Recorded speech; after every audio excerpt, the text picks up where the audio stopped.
Good morning, America is a registered trademark of the Disney Corporation, and I can't say that at 7 a.m. in the morning. Hi, everybody. How are you? This is Wake Up Wenatchee Valley. It is Tuesday, 12th day of May, 2020.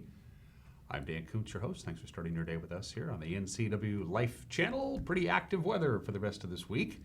It's typical spring weather. Lots of things going on from Mother Nature. We get highs, we get lows, we get rain, we get sunshine. We're going to be all over the place for the rest of this week and into the weekend. Today is going to be a lot cooler than yesterday. We had 75 on Monday. We'll be lucky to get to 65 today and hopefully some much needed rain. In fact, they have increased the chances of us getting some rain from this point yesterday. Looks pretty good. Widespread showers. We need the rain, of course. Forecast details are coming out. There's a lot of news that we need to touch on. There's a lot of sports that we need to touch on. And speaking of sports, Eric Granstrom had a chance to sit down and talk via Zoom with Rob Neyer, who is the commissioner of the West Coast League. As you know, on Friday, they opted to postpone the upcoming West Coast League season. That includes, of course, the Wenatchee Apple Sox. There are some teams who aren't going to play at all. There's a lot of unknowns in the world of summer collegiate baseball, but Eric got a chance to sit down with Rob Neyer, and we're going to have that interview in the back half of the program for you baseball fans, and I'm certainly one of those. Plus, Mike McNally's got an opinion. We got some celebrity birthdays. We got the obscure holiday and today in history. And at 2 minutes after the hour, it is overcast and 55 degrees. Let's take our tour around the valley. And as you can see, the clouds are there, and they're going to be hanging around all day today. Could even see the potential, anyway, of a thunderstorm. It's possible. I told you the atmosphere is very unstable right now, but still, that's what we get in the middle of May. That's par for the course. Oh, I just used a golf term. I want to go out and play golf. Today might not be a very good day to go out and play golf, however. I don't like to play golf in the rain. Beautiful view of the Wenatchee Valley from our cross camera, located adjacent to the cross, the very tip of Wenatchee Heights. Good morning to the valley proper, the lifeblood of north central Washington. All right, camera number 2, of course, is Megan's choice. Ooh, is that jump? Is that jump off? It is Jump Off Ridge. Yeah, okay. Hi, Stamil Basin. How are you? If you squint and look to the far right, you can almost make out the cross camera. You can't make out the valley, though. It's kind of obscured. It's way off into the distance there. Good view from Jump Off Ridge. Pretty spectacular. That's a handy camera to have, by the way. It gives us a great shot of the Stamil Basin, gives us a great shot of the East Wenatchee Bench, the Rock Island area, even all the way almost out to the Palisades. It's an incredible view from Jump Off Ridge. A lot of transmitters and repeaters and translators up there. Yes, the higher they are, the better they work, just like the Sky-Fi system. Camera number 3. Good morning to, Cole's Corner? Hey, I'm 3 for 3.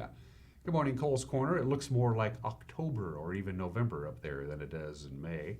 Snow's still hanging on as much as it possibly can. That's a cool view from our friends up in the Cole's Corner area. So we can say good morning to our friends in Fish Lake, Lake Wenatchee, Cole's Corner, Winton, downtown Winton, and the folks around Nason Creek. Good to see you. Thanks for starting your day with us. Camera 4. Good morning to Kashmir. Way off in the distance is Mount Stewart. Our lead story is going to be an Everett climber who was hiking up Mount Stewart, the south face of Mount Stewart on Sunday. Fall down, go boom. Had to be rescued. We'll talk about that when we get to the news. Very light traffic between Kashmir and Wenatchee. Just not a lot out there. You can see the Kashmir Riverside Center in the park and the bridges. Of course, the Goodwin Bridge is now closed. They'll eventually tear it down, and they have to build the new bridge where the old bridge was. So they're going to have to go from 3 bridges going in and out of Kashmir to 2 for, I don't know, about a year and a half, I guess. But the folks in Kashmir are hardy people. It's a small inconvenience. They'll get used to that. That's from the Appalachians camera, high above the Appalachians Antique Mall in Kashmir. Good stuff. Nice tour on this Tuesday. 5 minutes after the hour. One quick slide to show to you from the National Weather Service. As you can see, going to be a lot cooler and a lot wetter today. We'll be a good 10 degrees cooler than we were yesterday. Again, 75 was our high on Monday. Our normal high on May 11th would be 70, so it was slightly warmer than normal. Our overnight low yesterday was 51. Normally it's about 47, so it was a mild day. Sunrise this morning, by the way, 5:27. Sunset tonight, 8:28. And that means 15 hours and 1 minute of daylight. We're past the 15-hour mark. There you go. One little thing I want to point out, I talked about this yesterday. A little worried about the Okanagan River where it's at Tenasket and the Stehekin River at Stehekin for some possible flooding. The Okanagan River at Tenasket, the flood stage there, when it goes over its banks, is 15 feet. They're expecting the Okanagan River at Tenasket to be at 14.9 feet by 5 o'clock on Thursday afternoon. The Stehekin River, flood stage there at Stehekin, is at 24 feet. The Stehekin River is expected to be at 22.3 feet by 5 o'clock tomorrow afternoon. We'll keep a close eye on that. All right. Patriot Plumbing, Heating, and Cooling gives your home a hug, and that's what we're looking at. You see, we don't see a lot of that bright yellow thing. What do we call that? What's that called? Oh, the sun. Not going to see a lot of that for the rest of the week and into the weekend. So we have a good chance of some light rain today. It's going to be a mixed bag. Off and on, scattered showers, no significant rain event, just enough light rain to damper us down. We'll only get to 65. Again, that's 10 degrees cooler than it was yesterday. A late afternoon thunderstorm is a slight possibility. I don't think it's going to happen, but it's a slight possibility. We're not going to get a lot of rain, just maybe like a tenth of an inch. We need more, but we'll take whatever we can get. Slight chance of showers tonight, and then the chance of rain goes down from about 60% today to about 50% tonight. So looks pretty good. We're going to get some overnight rain. Lots of clouds, of course, 49 for the overnight low. Partly sunny Wednesday, but again, a stray raindrop can't be ruled out. High Wednesday of about 71 degrees. We'll dip down to 50 for the overnight low with lots of clouds Wednesday night. Thursday, chance of rain goes at about 40%. And again, only about 65 degrees on Thursday. 45 for the overnight low Thursday night. Friday is the one super nice day. We're expecting quite a bit of sunshine. For a weak high pressure ridge is going to come and go, but it's going to give us a beautiful day on Friday with a high of 75. The clouds will return Friday night. Lots of clouds Saturday. But no rain in the forecast, but a very good chance of some significant rain on Sunday and a high of about 70 degrees. So again, you see the little lightning thing going off and on there. There is a slight chance of some afternoon thunderstorms, mostly just scattered rain showers. We got, there's a low over the Pacific, over the Washington-Oregon coast. That's bringing in bands of rain. There's also some colder air coming down from Alberta, one of my favorite provinces. So we got a little bit of everything, just very unsettled May weather. We need rain. I wish that was a 100% chance of rain today. It isn't, but 60% chance of rain today, 50% chance of rain tonight. Should be dry Wednesday. Then again, we have a chance of rain Thursday and Thursday night, and an excellent chance of some good rain come Sunday, with temperatures kind of all over the bag, as you can see there. All right, that's your forecast. 8 minutes after the hour. Go grab a cup of coffee and come right back and join us in 1 minute. We'll have your Tuesday morning headlines. You're watching Wake Up Wenatchee Valley on the NCW Life channel.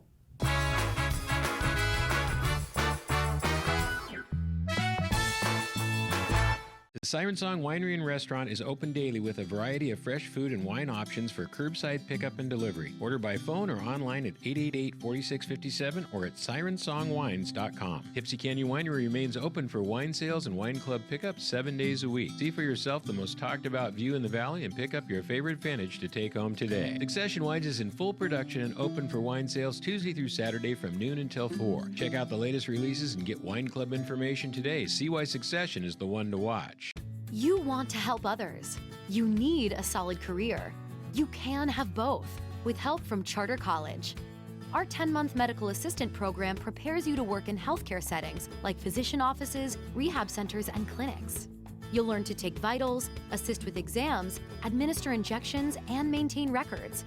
When you're ready to launch a rewarding healthcare career, stop by our campus at 595 Grant Road across from Safeway or visit chartercollege.edu.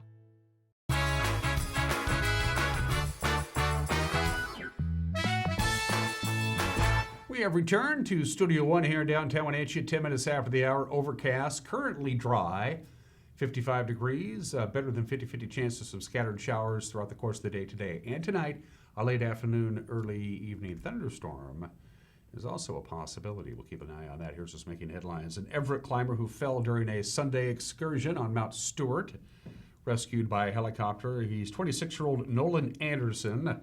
He was on the climbing route on the south face of the mountain and apparently suffered a broken leg, we're told. His partner called rescue agencies at about 11:45 in the morning. Again, this was on Sunday. A hoist helicopter from Naval Air Station Whidbey Island was on the scene. Chelan County Sheriff's Office Chief of Special Operations said Anderson was flown directly to Harborview Medical Center In Seattle, his condition this morning is unknown. A body pulled from the Columbia River along the Apple Capital Recreational Loop Trail on Saturday appears to be that of a 48-year-old homeless resident.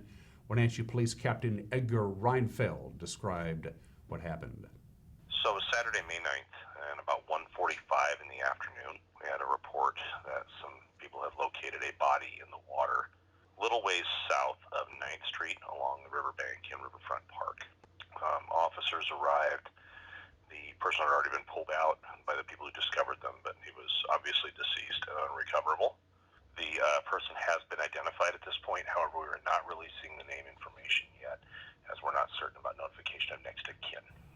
Reinfeld says there's no indication of foul play. The man found Sunday appears to either have drowned or fallen into the river after suffering a medical emergency. He's believed to have died pretty close to the spot where he was found. An autopsy is forthcoming. The 2020 election season starting to take shape this week. Of course, it's filing week.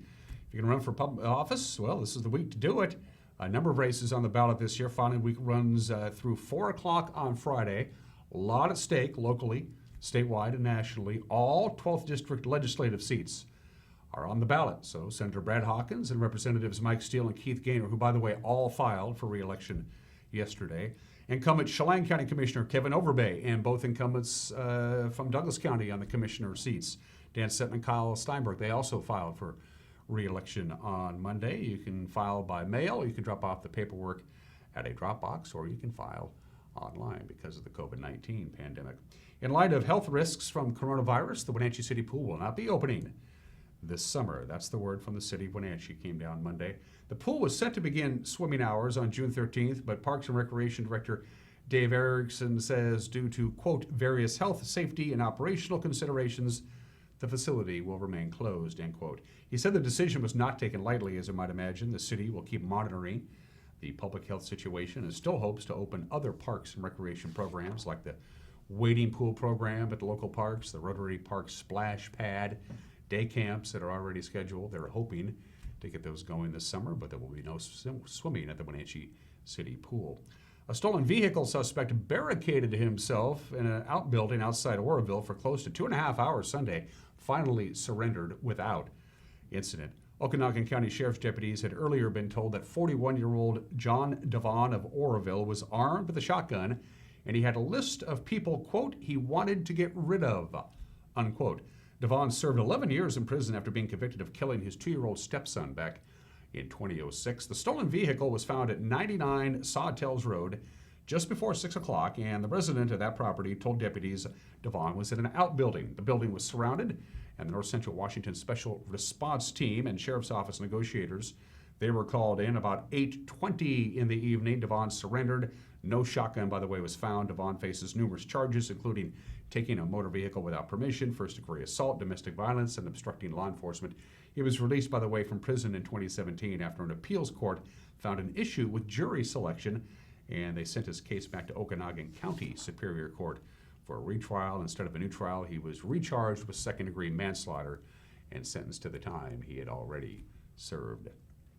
A rural Douglas County man is charged with assault for allegedly firing a rifle towards a family hunting for turkey.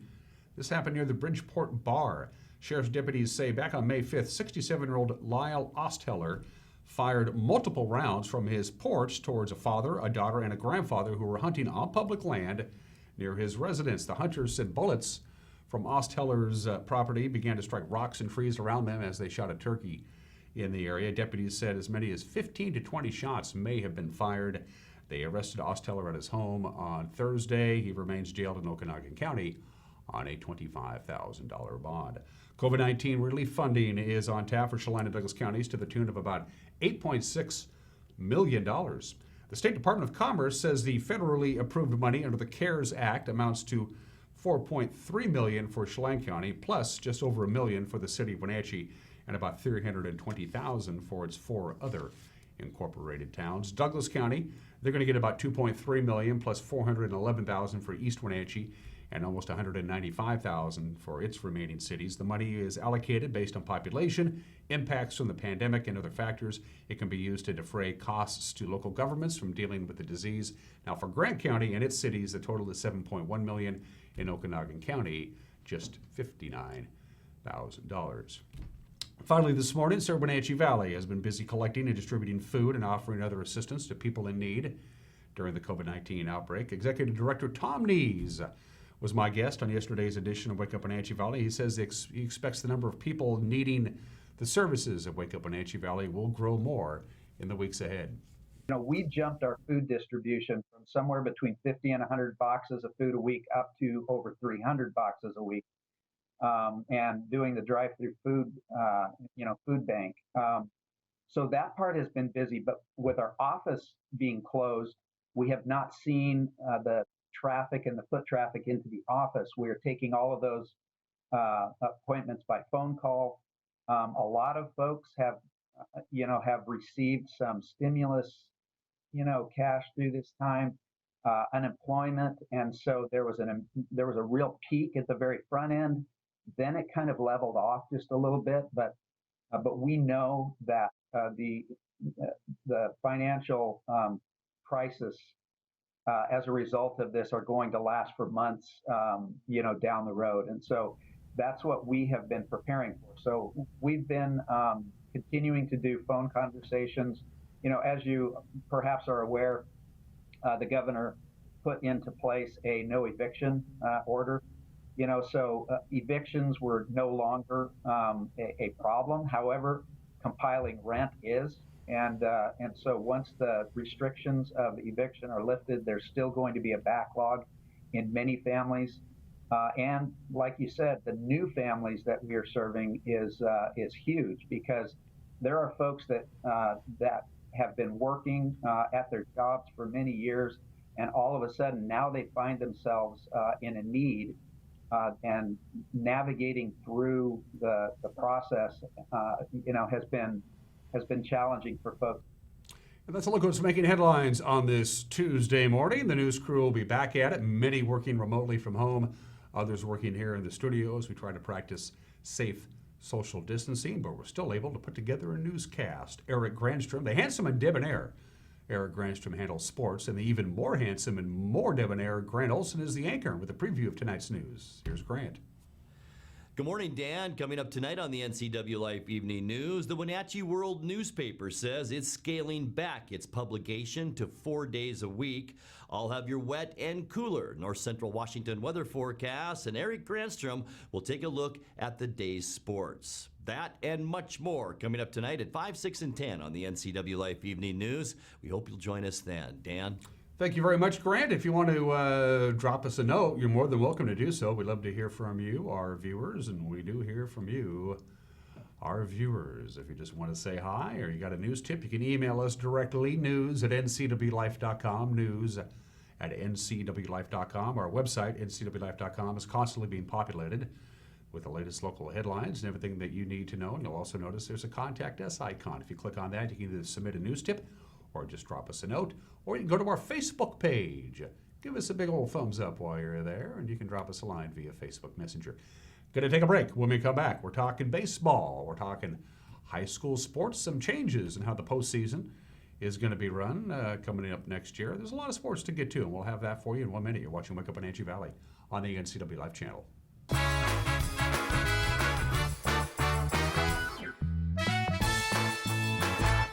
Hello everybody, I'm Washington State Patrol Trooper and Public Information Officer John Bryant.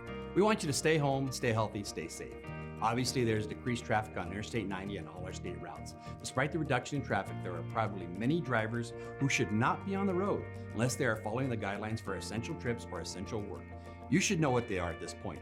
We are still stopping cars for traffic violations, especially excessive speed, aggressive, or distracted driving. You may be ticketed or cited criminally. We will not ask if this is essential travel, and there are no checkpoints. Please cooperate with the stay-at-home orders unless essential. Staying home is the best way to protect each other from the coronavirus. Together we can get through this pandemic. So please, stay home, stay healthy, stay safe. Thank you. Need a break from reality? Central Washington Water has a showroom full of possibilities, with service and support to keep you soaking and giving you the absolute best ownership experience. Free flow plug and go spas for as little as $45 a month. There's a hot tub for everyone at Central Washington Water. Shop screen to screen, in store, or a backyard consultation with one of our wellness team members. Central Washington Water, your water experts.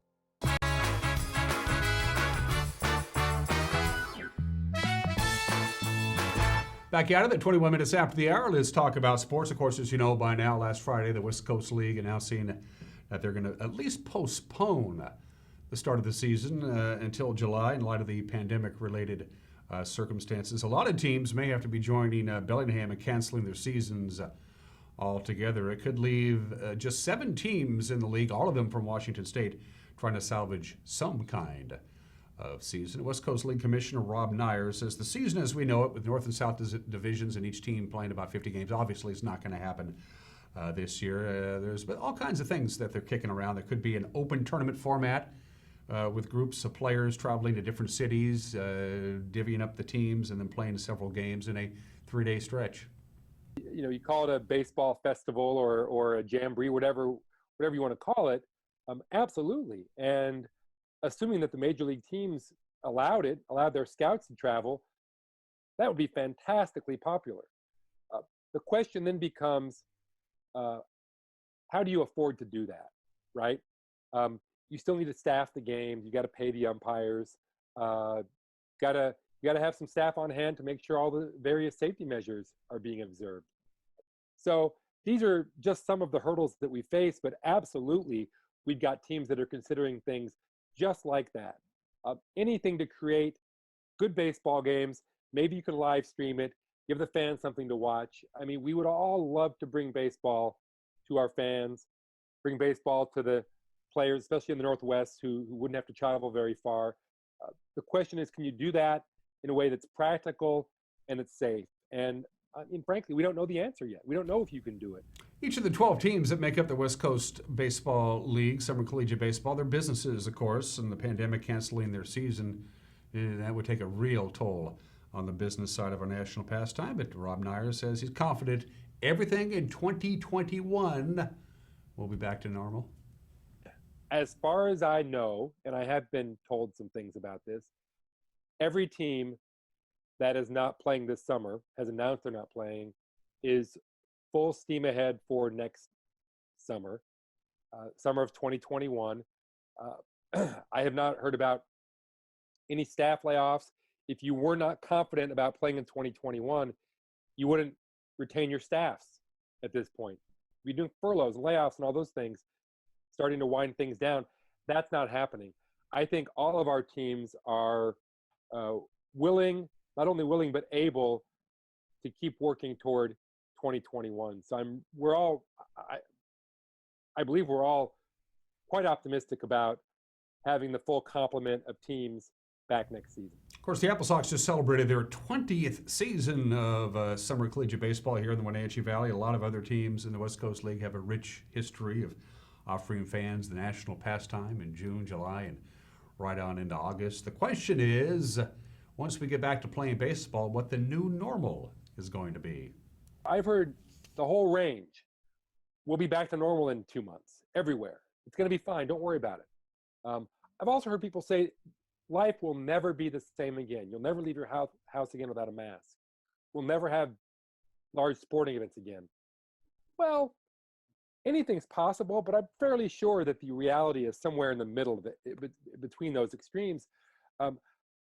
The only real data point that we've got in our country is the flu epidemic in 1918 and 19. And things were terrible. Hundreds of thousands of people in the United States died. And within a year or two, everything did go back to normal. People were filling ballparks again like there was no tomorrow. So we certainly can forget. Humans are capable of doing that. Does that mean we'll do that this time? I doubt it. Again, you can watch the entire interview that Eric conducted with Rob Neyer in the second half of this morning's Wake Up Wenatchee Valley. Next week, I'll be talking to the Wenatchee Apple Sox here in this program about their perspective for the upcoming 2020 abbreviated season. Speaking of baseball, Major League Baseball owners gave the go-ahead Monday to make a proposal to the Players Union that could lead to the coronavirus delayed season starting around Independence Day. MLB officials are slated to make a presentation to the union later on today. An agreement with the Players Association is needed. Talks are going to be difficult. They always are. Basically, what the proposal is, each team would play about 82 regular season games against opponents in its own division, plus interleague matchups limited to their region. In other words, the American League West would take on the National League West, trying to cut down on travel. Postseason play, according to the proposal, would be expanded from 10 clubs to 14 clubs. They would double the number of wild cards in each league. The All-Star game, which was slated for Dodger Stadium on July 14th, would not be played at all.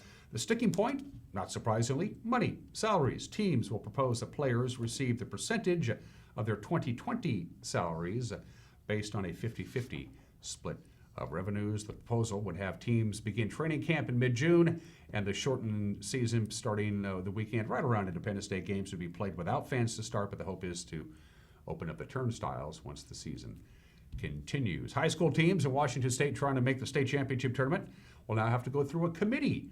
First, the WIAA Executive Board approved a resolution last week to follow the method already utilized in football and in basketball. They're going to use seeding committees. In 5 other sports, beginning next year, the RPI will track teams throughout the season, and they will rank them in volleyball, soccer, basketball, baseball, and softball. Committees would meet following district tournaments to seed teams for the regional and state tournaments. RPI, they've been using it in our state for basketball since 2017. In the last couple of years, they've moved on to football as well. It's, of course, now would be something new for soccer and volleyball, baseball, and softball teams. Again, those rankings would be a guide. The ultimate decision on seedings would be up to a committee made up of volunteers who know the teams and know the leagues and know the sports throughout the state. Finally, our broadcast schedule. Great games of our past. Going back to September of 2016, Eric wasn't even working for us back then, unofficially anyway, but he sat in for our first ever broadcast of high school volleyball with Leanne Brandon. The duo called Wenatchee and Chelan in an early season non-league match at Wenatchee High School. I'm going to watch that. I can't remember how we did. Tune in tonight at 7 o'clock for all the action. And the rest of the schedule. We got playoff hockey from 2018 on Thursday. We got Cashmere and Cascade girls soccer on Friday. Prep baseball early Saturday between Wenatchee and Moses Lake, followed by the Apple Sox and the Portland Pickles on Saturday evening. And that's a look at sports. At 28 minutes after the hour, I had 4 obscure holidays to choose from. It is International Nurses Day. We'll get to that in just a little bit. It's National Limerick Day. Got a couple of doozies, but I can't say it on television and keep our FCC license.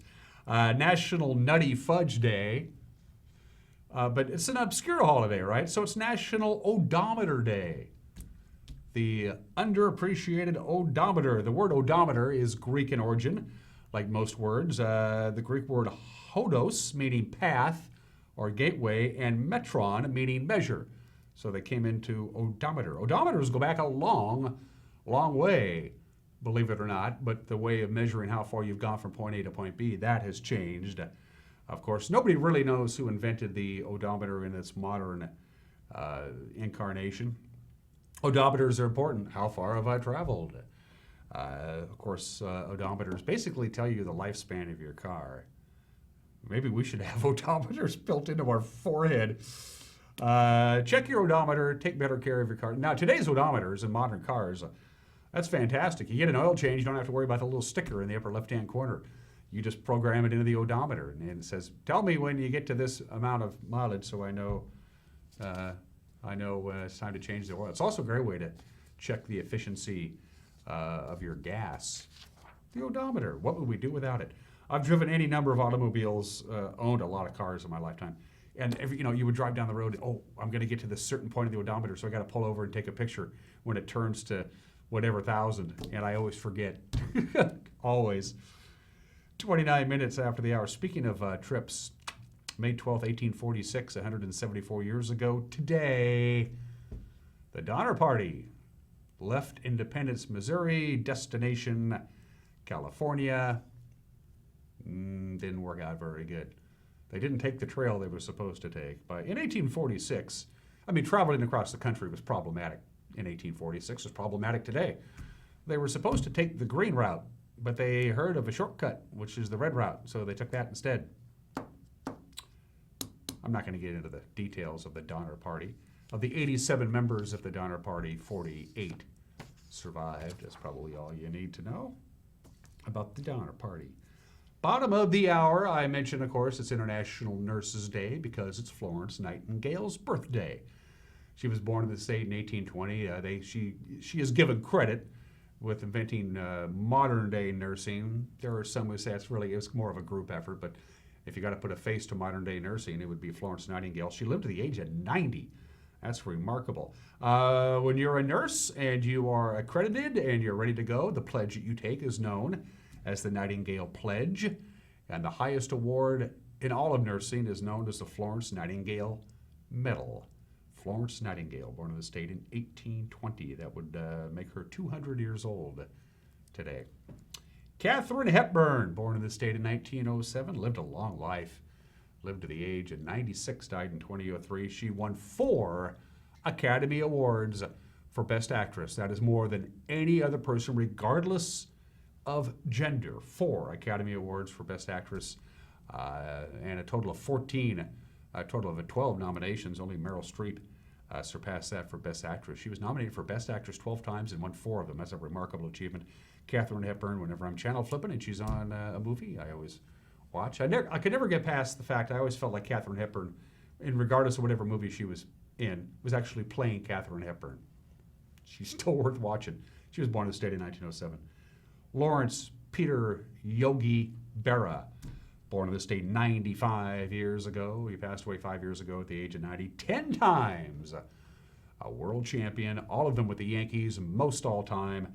18 times an All-Star, 3 times the American League Most Valuable Player, 22 appearances in the World Series as either a player, a coach, or a manager, inducted into the Baseball Hall of Fame in 1972, and of course known for his yogiisms. 90% of baseball is mental. The other half is physical. Nobody goes there anymore. It's too crowded. It's deja vu all over again. You can observe a lot by watching. Always go to other people's funerals, otherwise they won't go to yours. And of course, it ain't over till it's over. The great Yogi Berra, born in the state 95 years ago today. And Stevie Winwood. He was a rock and roll prodigy. He was just a kid. He was like 14 or 15 when he started cranking out hits with the Spencer Davis Group. Moved on to Traffic, played with Blind Faith, solo work. He was inducted into the Rock and Roll Hall of Fame as a member of Traffic back in 2004. The legendary Steve Winwood, here he is 72 years old today and still going strong. I love his music. All right, going to take a break. Mike McKnight's got an opinion, because he always does. And as I mentioned before, Eric Granstrom had a chance to sit down and interview Rob Neyer, the commissioner of the West Coast League. We're talking summer baseball, or what's going to become of the West Coast League Summer Collegiate Baseball here in the Pacific Northwest with Rob Neyer. When we come back, you're watching Wake Up Wenatchee Valley on the NCW Live channel.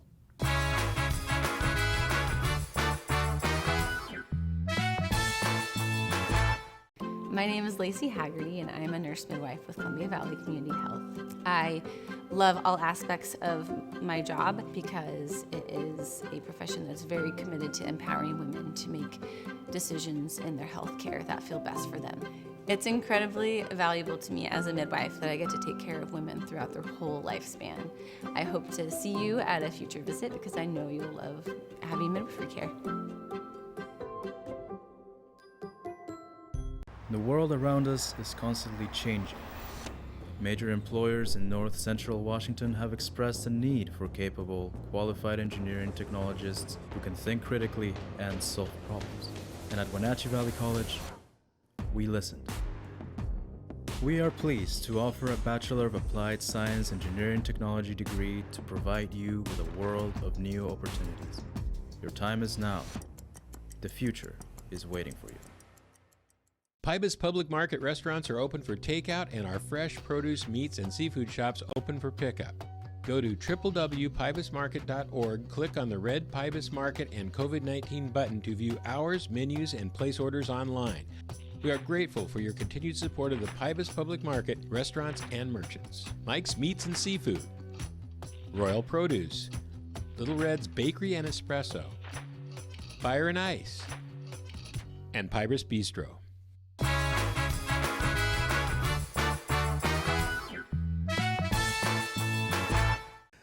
is Mike Mad Dog McNally, and everybody's entitled to my opinion. Now, the Clinton weapons ban, which ran for 10 years beginning on September 13th, 1994, only applied to weapons manufactured after the date of the ban's enactment.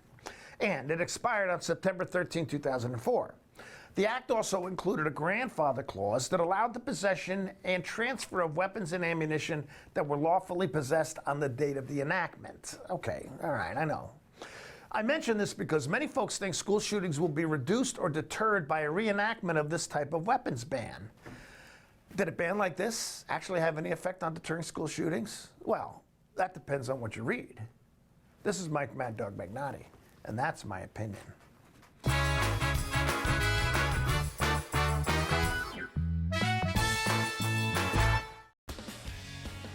When you call Dick's Heating and Air Conditioning, you get 35 years of experience and customer service in the Wenatchee Valley. Dick's friendly staff strongly believe in repairing before replacing and service all major brands of HVAC units.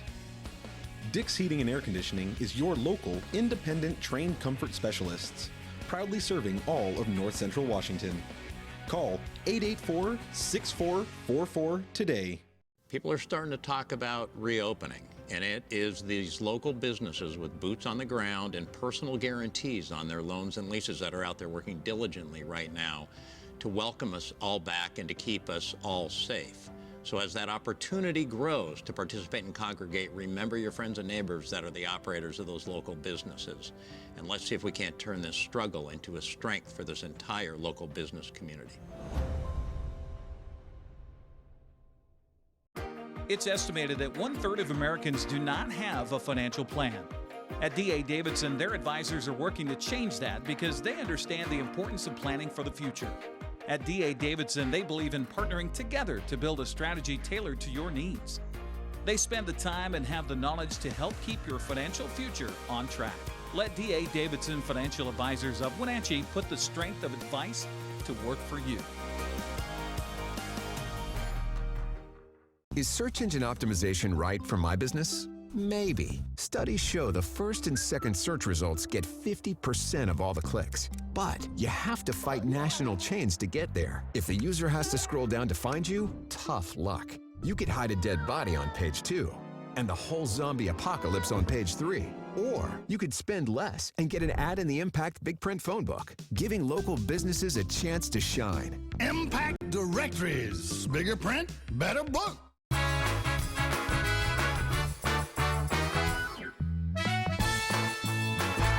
It's the NCW Life Channel and talking baseball and a postponement of baseball here locally as well as the rest of the West Coast League. The Commissioner, Rob Neyer, joining us here on the NCW Life Channel. Rob, you guys came out Friday with, I'm sure, what was a difficult decision to make, but one that kind of played the hand for you rather than you dealing from the bottom of the deck, right?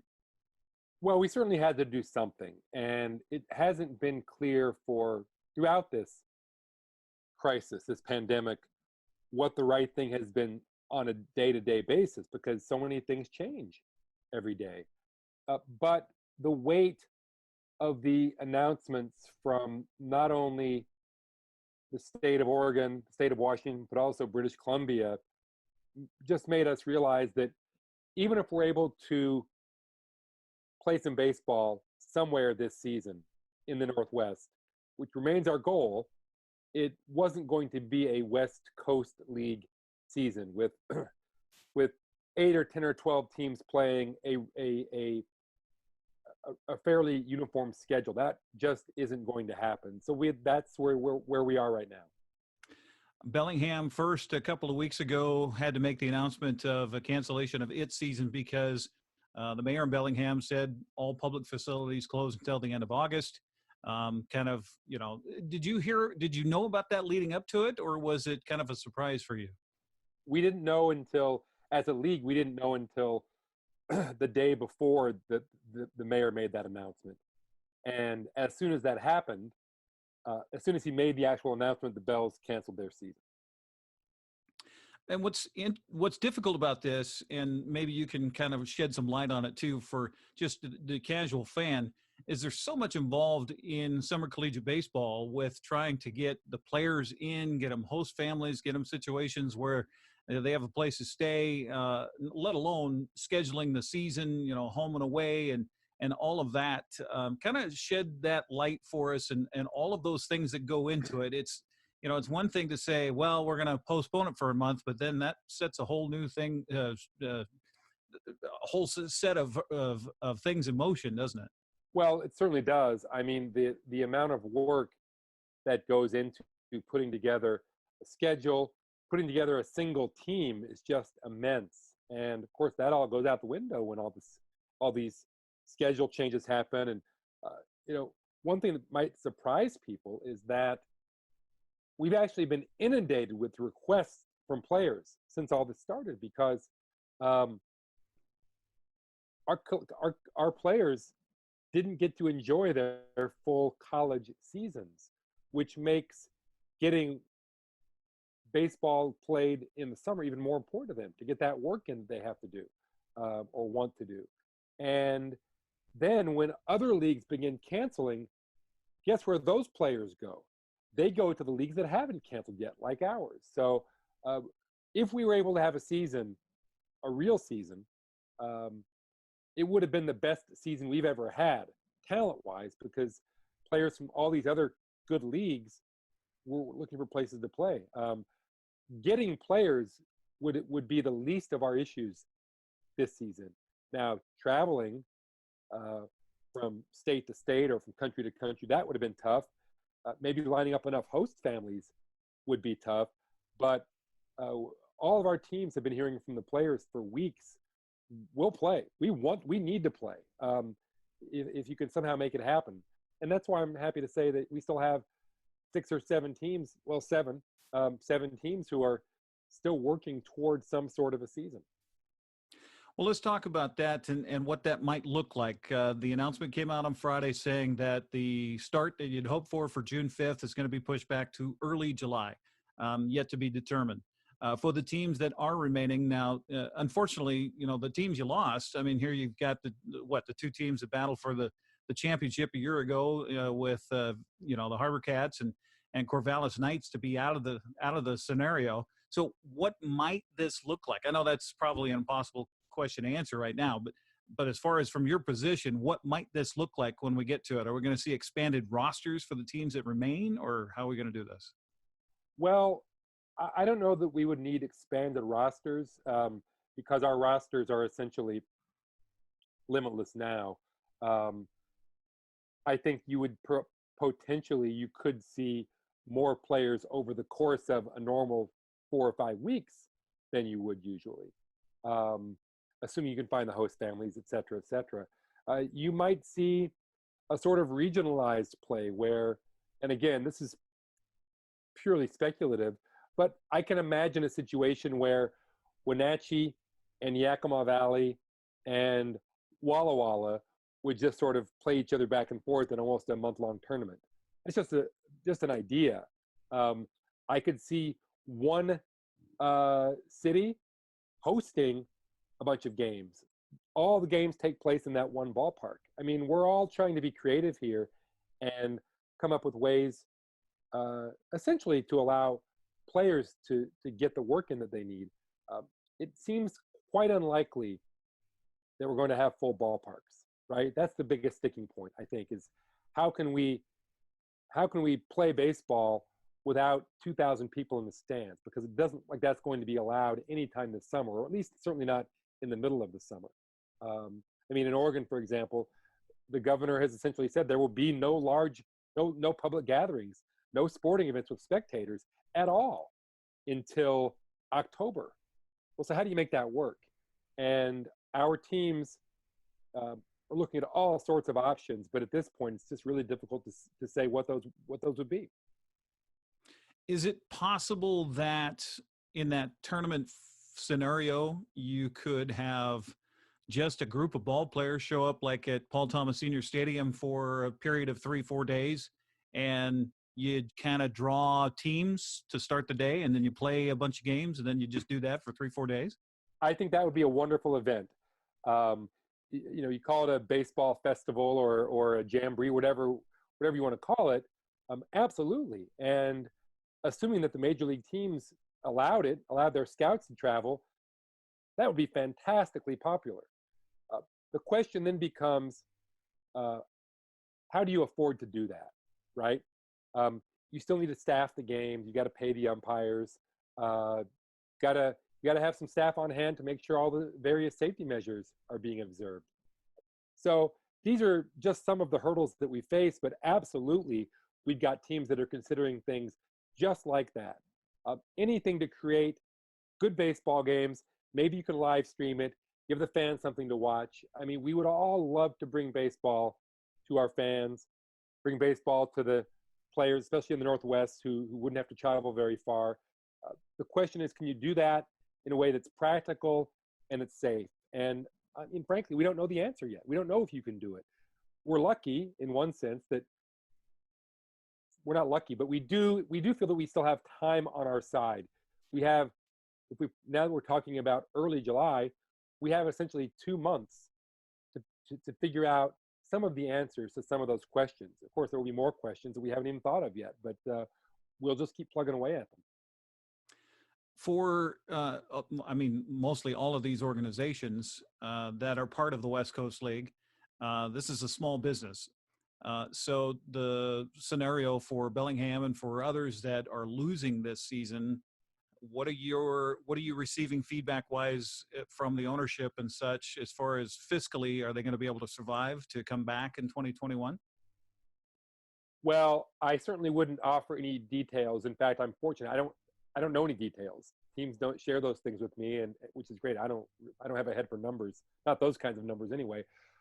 But what I will say is that as far as I know, and I have been told some things about this, every team that is not playing this summer, has announced they're not playing, is full steam ahead for next summer, summer of 2021. I have not heard about any staff layoffs. If you were not confident about playing in 2021, you wouldn't retain your staffs at this point. You'd be doing furloughs and layoffs and all those things, starting to wind things down. That's not happening. I think all of our teams are willing, not only willing, but able to keep working toward 2021. So I believe we're all quite optimistic about having the full complement of teams back next season. This pandemic is obviously evolving. There's also a chance in the next couple of months for the COVID numbers to really just take a nosedive, which we're all hoping for, and life maybe returning to quasi-normal maybe sooner than expected. Is such the situation in Oregon with the governor's declaration of no gatherings, no sporting events, that type of thing until October? Is that a hard thing that you're hearing, or is that something that could maybe be eased a little if things get better on the numbers? I don't think it makes sense for the governor, and this is my personal opinion, for the governor to suggest softness in that restriction. It's much easier to back off it later if it turns out to make sense to do that than it is to say now, well, we're not really totally serious about this. We might change our minds later. I think historically what's been the case is that you've got to draw some hard lines early on so people understand that you're serious and that you're in a serious situation. And if you can pull back later, fantastic. But it's important that people get that message early on. And I think, so I welcome that sort of language from the governors in Washington and Oregon, because I think we need that if we're going to have a chance to get this thing tamped down relatively soon and open back up and not have a significant risk of a resurgence in the numbers, which is, of course, the last thing any of us want. We're seeing Korean baseball on ESPN in that desperate search for something sports. They're talking for Major League Baseball about the possibility of mid-June for a spring schedule, and then maybe coming back in July. No fans to begin with. You being just a baseball fan, Rob, will this change baseball forever, you think, on how we go forward with this? I think it's incredibly unknowable how people are going to respond because essentially none of us have ever lived through something like this. I what I believe is that anyone who says they know what's going to happen is just making things up. And I've heard the whole range. We'll be back to normal in 2 months everywhere. It's going to be fine. Don't worry about it. I've also heard people say life will never be the same again. You'll never leave your house again without a mask. We'll never have large sporting events again. Well, anything's possible, but I'm fairly sure that the reality is somewhere in the middle of it, between those extremes. The only real data point that we've got in our country is the flu epidemic in 1918 and 19. And things were terrible. Hundreds of thousands of people in the United States died. And within a year or two, everything did go back to normal. People were filling ballparks again like there was no tomorrow. So we certainly can forget. Humans are capable of doing that. Does that mean we'll do that this time? I doubt it. I think as a society, we're more safety conscious now than we were 100 years ago. That seems pretty obvious in most walks of life. But I also think that people's capacity to not only to recover, but to forget, pretty strong. And I would not at all be shocked if we saw 80,000 people watching football games. Maybe not this fall, but I wouldn't be shocked if it happened the next fall. That brings up that question of the importance of sports. You know, it was discussed in World War II whether baseball should continue, and then of course right after 9/11, and then the fall classic that Mariners had their amazing season, come to an end by the Yankees, and how fitting that the Yankees would go on to win the World Series. But that question loomed about whether or not baseball should be played, and then I guess in general too, how important is sports? How important are our pastimes? So I'll say that to you. So Rob, from your perspective, as far as normalcy is concerned, but is there something that is important about that being able to return to kind of make us feel a little bit better about life? Well, I'm sure as the commissioner of a baseball league, I would be expected to wax poetically on the virtues of the game. And I'm certainly happy to do that. I think baseball by itself, sports by themselves, do not change societies, generally speaking. Baseball, for example, is not important to 90% of the people out there in the world. I think what baseball does provides a certain level of comfort to some smaller percentage. Baseball it's not life, it is a part of the fabric of our lives, of our society. And I wouldn't say that, for example, going to a baseball game is more important than going for a walk in the park or being able to go to a movie. These are all parts of our lives that are important to many of us. We all have things that are important that make life seem worth living, or maybe a better way, make life seem normal. And for many people, especially in our communities in the West Coast League, baseball is a part of that. And without baseball, it doesn't quite seem normal. And I think almost all of us, we yearn for normalcy, or at least the availability of normalcy. Those of us who are fortunate enough to have homes, maybe this doesn't seem that abnormal. Most of my days are not that different than they used to be. I just can't sit in a coffee shop, which is what I used to do for chunks of every day. I can't go to a movie, and now I can't go to baseball games, and I miss all those things. So no, I think that generally speaking, baseball and sports, their impact to some degree is overestimated, but I think they're essentially a proxy for all the things that we enjoy doing, especially outside of the house, when we're not working, when we're not doing the things we have to do. It's a pastime. It's a way we pass the time, take us from one thing we have to do to another thing. So for those of us who do miss baseball, for those of us for whom it's an important part of our lives, of course it's valuable, and we miss it, and we'll be thrilled when it's back. I joked with somebody here the other day about the return of baseball. I can't wait to watch a pitcher make 6 pickoff moves in a row to first base. one of the things that baseball fans probably loathe the most. I can't wait to watch, just because I'll so love to have baseball back.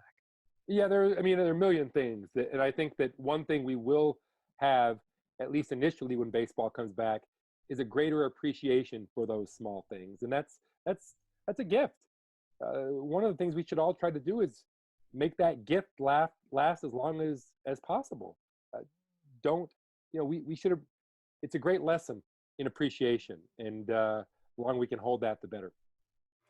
Well, I guess stay tuned is the theme here for the West Coast League and the rest of baseball as far as what may come here in the future. But we'll keep our fingers crossed about getting a chance to at least listen to West Coast League baseball on the radio, and we can broadcast a few games here on the NCW Life channel, whatever it may look like come July. So, Rob, we appreciate you taking the time and fielding some tough questions and some tough times, and we wish you the best of luck. Eric, thanks so much for having me. This has been fun. You bet. There you go. Rob Neyer, West Coast League Commissioner, joining us here on the NCW Life channel.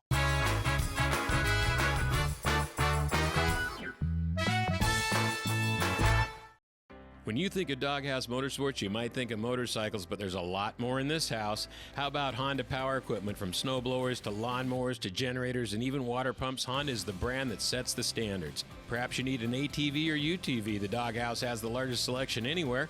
Did we mention watercraft and snowmobiles? And of course, we have motorcycles too. Back it up with terrific customer service, and you have Wenatchee's best motorsports store 5 years running. Isn't it time for you to be in the Doghouse? Bring the whole family up to Stormy Mountain Brewing and local public house in historic downtown Chelan.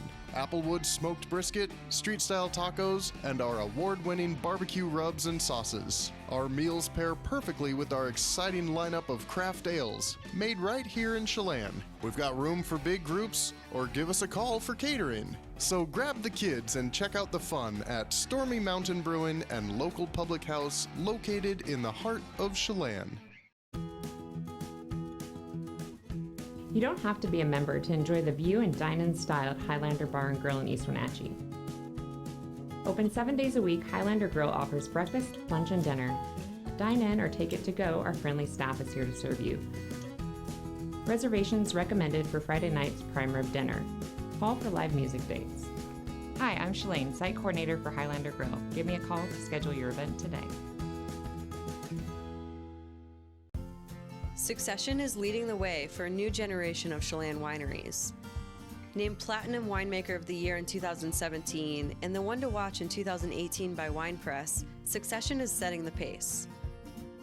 Award-winning wines are just a part of the overall experience. Add live music on Sundays and fantastic views, and you have it all. Succession Wines, located on the north shore of Lake Chelan between Chelan and Manson.